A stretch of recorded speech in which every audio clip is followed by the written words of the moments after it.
My name is Anna Spanish. I am Director of Creative Learning and Programs at the McMichael Canadian Art Collection in Kleinburg.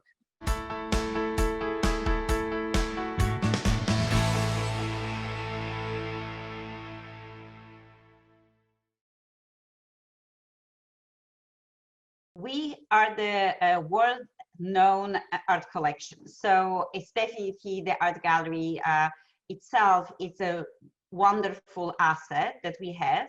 And in all our activities, we do explore the collections. So yes, it is a social, fun camp.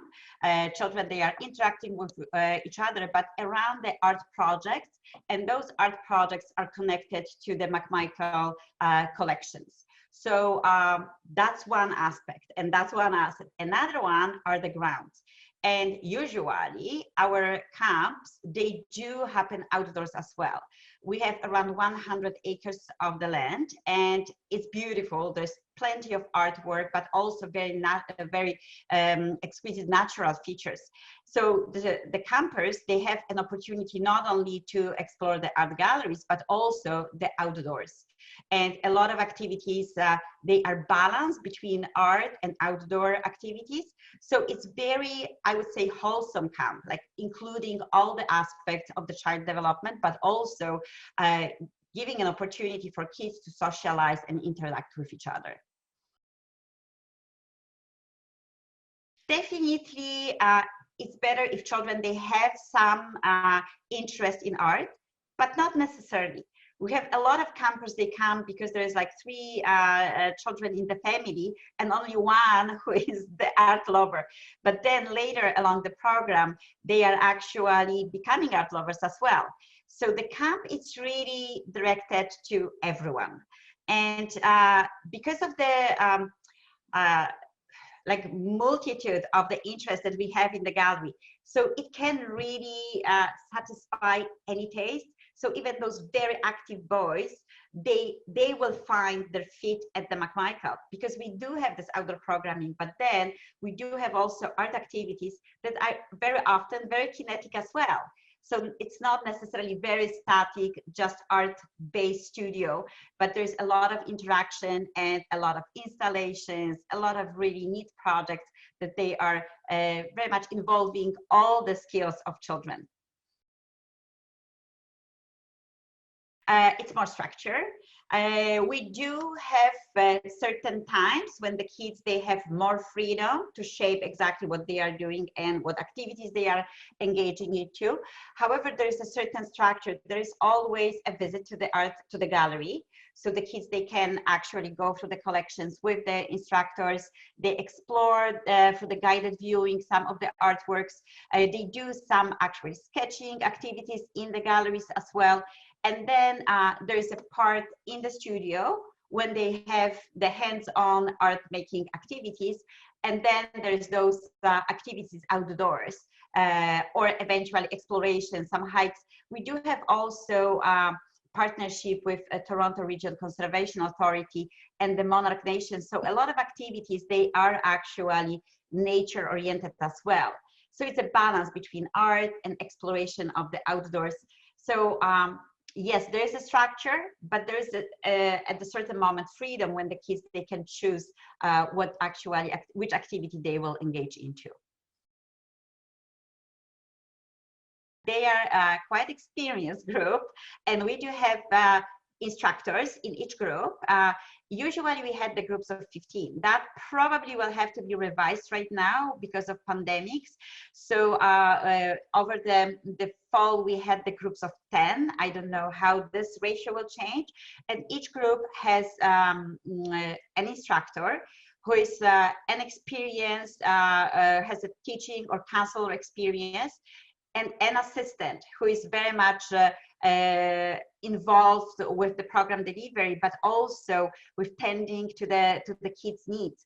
And if there is anything happening, those assistants, they will probably react the first, because they are the one who are observing the group very closely, while the instructor is leading the activity. However, if this situation escalates, so the instructor, of course, steps in. And there's usually the protocol about that, how to address the issue. If the child has to actually be isolated on the side and dealt with, or is that something that by just changing the activities or engaging the child differently can be resolved? So there's, of course, a number of techniques, but also a number of protocols that we have in place. We do also have the volunteers. We have a very lively group of McMichael youth team. Those are usually high school students, and they also are involved with supporting the kids' needs. So usually in the group, each group has at least 3 people, working, 3 team leaders from working with them, with an instructor, an assistant, and a youth volunteer. I think that it's very special place. So it's not just an art camp, it's an art camp at the McMichael, and it grows on you. We have some campers who are returning like again and again from very much the first camps, age 5 and 6, and then ending at 15. And then eventually they become McMichael youth team, and then eventually they become instructors. So we do have the cases like that. I actually, one of our former camp directors, she started as a camper. So I feel that the atmosphere of the place, the fact that it's such a special place, and it's really a great camp. So the kids love this combination of art, outdoors, and of course, belonging to something really very special. So I think that that's probably the most important aspect of why the kids, they are returning. But of course, there's like, social interaction. Certain kids, they come because they want to see their friends who don't necessarily attend their school. So yeah, I think a lot of factors, but that's the most important one. Oh, be ready.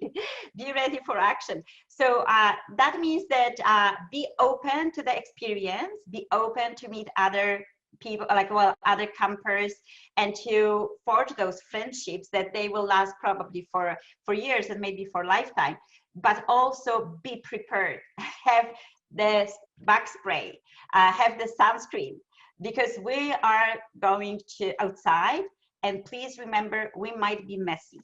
We might actually engage in all sorts of activities when you will need to forget about your designer t-shirt, and with hands on in the clay and in the paint. So I think that that's probably the most important, to have an open mind and be physically prepared with all those exactly needed little things. Sunscreen is really important.